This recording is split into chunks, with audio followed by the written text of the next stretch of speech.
Chris from Total Parts Plus, 29 Meadow Ave, Cooper Plains. Our phone number is 0738481382, and today we have a 2012 Holden Colorado LX Dual Cab Ute, stock reference number 3809. The shape runs from the first month 2012 and is the current shape. It has an LWH 2.8 litre 4-cylinder turbo diesel engine backed by a 5-speed manual rear-wheel drive transmission.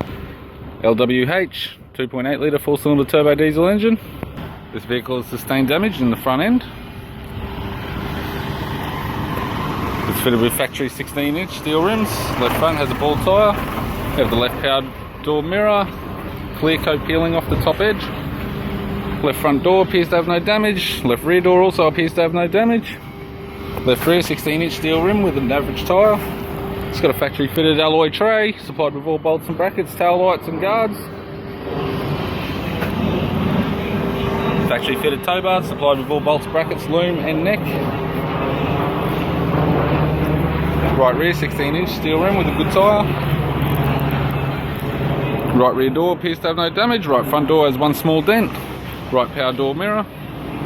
And a right front 16-inch factory steel rim with a average tyre. We have the driver's side door trim, power window master switch. This vehicle is fitted with grey cloth interior. It's got a grey centre console, manual type, 5-speed manual gear shifter, heater controls, single stack CD player, interior mirror, courtesy lamp, left sun visor, right sun visor, instrument cluster, and a 3-spoke leather steering wheel. It does have some wear along the edges. Has cruise, audio and phone buttons. I'm Chris from Total Parts Plus, and I'd like to thank you for watching this video.